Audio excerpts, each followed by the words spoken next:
And welcome to this Woman Wednesday edition of Liquid Lunch on Newsmax TV. I'm John Tobacco. We're coming today as we do every single day, noon to 2 Eastern, from the Question Tequila Studios.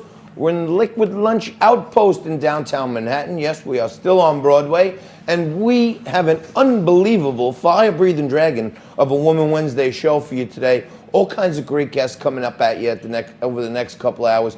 The big news, what we'll get into in just a minute, of course, is we finally saw the retaliation from the Iranians yesterday, and we'll get to that in just a minute. But down the street at the New York Stock Exchange, the market loves it. The president came out today. He had a very, very calm speech, very tempered, very peaceful. He said, we've taken the retaliation. No one's been hurt. Things are good. We're going to get into all of that. What a wonderful presidential response he had today in his live press conference a little while ago. But the Dow loves it.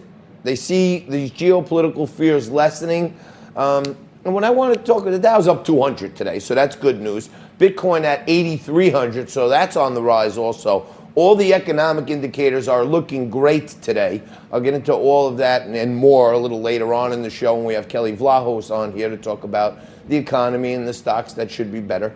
But you know, I mentioned it earlier in the week. I mentioned it in my newsletter that you got to sign up for, the Monday Morning Quarterback, that the big word of the week from all the left-wing media was going to be escalation, escalation, escalation, that they couldn't give the president credit for projecting strength and saying, hey, we took out the #1 terrorism. What they wanted to talk about is fear. Oh, this is going to be an escalatory event. You know, ABC News came out, you know, their opening piece on Monday night, ABC News, David Muir. Escalation is the big fear. We all have to be worried about this escalation. And then, you know, as ABC News was talking about it, you know, you go over to NBC, and then on NBC, on Morning Joke, my favorite morning motivator, they were talking about escalating conflict. And now it's happened. Last night it happened. It escalated to the breaking point. And the Iranian response was 10 dusty old bunker buster rockets that they had laying around, like Scud missiles, that they fired into 2 bases where we basically have no people. No one was hurt. They're out there in Iran pounding their chest. And to be honest with you, just to take a look at what the left-wing media wants to do, they want to create fear. They're talking about escalation. Here's what happened. The president took out, the commander-in-chief took out the number one terrorist who runs all these state-sponsored proxy terror organizations around the world. And the big escalation event was 10 dusty rockets fired at a couple of empty bases. To me, the big escalation reminds me more of this.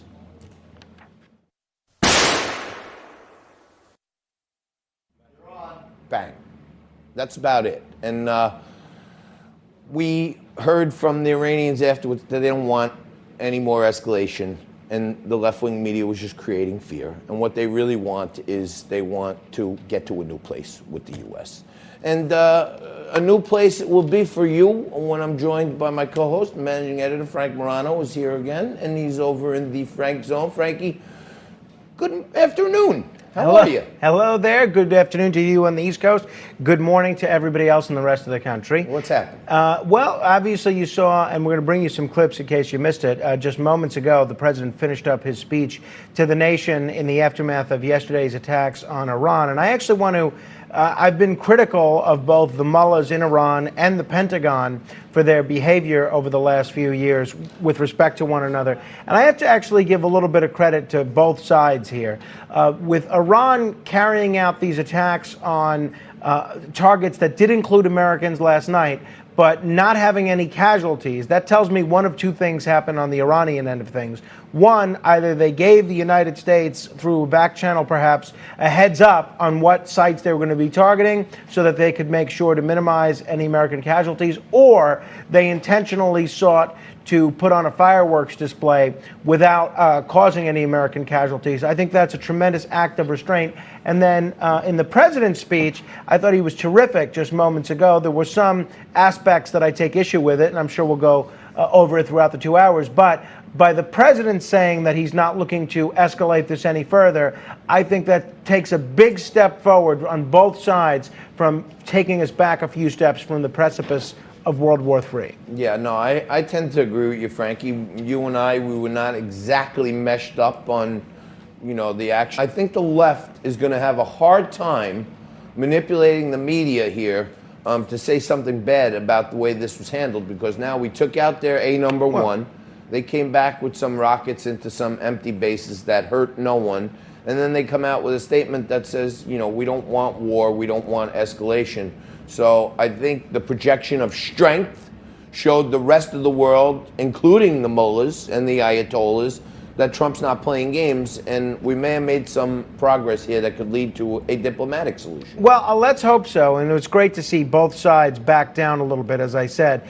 But ultimately, the problem is that you have 5,000 American troops in Iraq that are still targets for these Shia militias or any other terrorist group that wants to go after them. And I'll reiterate what I said yesterday, that this was a very important first step with both the president and Iran did in terms of de-escalation. But what I said yesterday, especially after last night's attacks, remains more true than ever, that U.S. troops should leave Iraq now. And I think this is the time for, especially going into a presidential election next year and going to congressional elections next year, this is the time for the American people to put some pressure on their members of Congress and those running for Congress to bring the troops home from Iraq and de-escalate these tensions from Iran.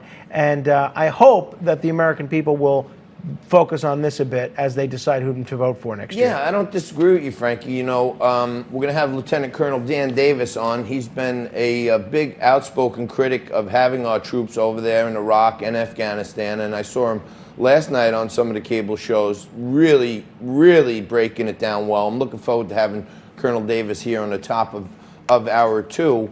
But I think you're right. I think this is the perfect opportunity to say, you know what? You don't want us here, Iran, Iraq. You wanted to take a vote and tell us to leave. Maybe now's the time to leave. Pack up, bring our good men and women of the fighting forces home. Let them enjoy the raises that the president just got us. And I really liked Frankie when he said, I just spent $2-some-odd trillion on upgrading our military, and I really don't want to use it. We got all this new stuff over here, but I don't want to use it. And I think that kind of was a signal to them to say, all right, enough already, guys. Yeah, I agree with you. It is interesting, though, how when Mike Pompeo and others were offering the justification for the attack on Soleimani, they said it was because an attack was imminent. Well, what the president said in his remarks just now was not that. He said they were planning new attacks on American targets. Gone was the imminence that Mike Pompeo indicated. And again, by the way, there was no proof of that imminent attack, just like there was no proof of the weapons of mass destruction that led to the disaster in Iraq that we're still trying to cobble together. And the other interesting thing was we were told that we had to kill Soleimani because Iran was going to carry out attacks on America. Well, what happened? We killed Soleimani, and then the very next thing was they carried out an attack on America. I see very little evidence that the new head of the Quds forces is any less violent, any less of a criminal mastermind, any less of a terrorist, if you want to use the president's phraseology, than General Soleimani was. So, look, I'm happy that we're not going any further, and I hope that we can have a new chapter of our relationship with Iran, because as much of Iranian history as Americans may not remember, Iranians remember a great deal of it. And you remember the Iranians had a democratically elected government that was overthrown largely by the CIA in 1953. And we installed an America-loving dictator in Iran, the Shah, who really did a lot to repress free speech and torture people, quite frankly. But we didn't mind because he was our dictator. And then he was replaced with this Islamic Revolution, who the only difference from the Iranians' point of view, they're just as oppressive, just as repressive, is they hate Americans instead of us loving Americans. And then we see, John, this Ukrainian airliner that was shot down, or may have been shot down. They're saying it was mechanical failure. I don't want to jump the gun. That does happen. It was exploded over Tehran. That did happen back in 1988 when the United States shot down a commercial airliner over Iranian Air Force Base with 279 innocent people. So when we think about Iran and our relationship with them, I know it's very easy to look at them and say, oh, they're Arab, oh, they're Muslim, oh, they make women wear stuff on their heads, they're the bad guys. To a lot of people in Iran, especially people that are suffering due to sanctions right now imposed by America, we're the bad guys. So, you know, I'm not looking to blame America for the world's problems, certainly not the problems with the Middle East.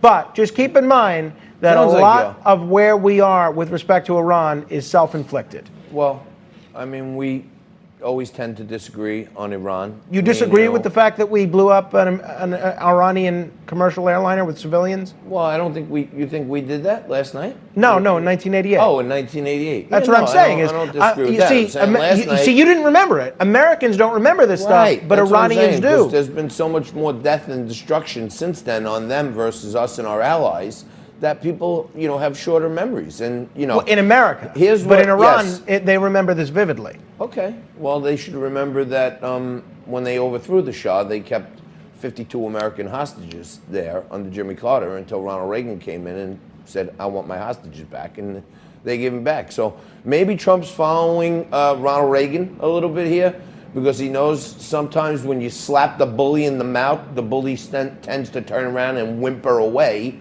And one last note, Frank, I'm happy, but the foreign minister of Iran did say they don't want escalation, they don't want war. Right, we have that tweet, actually.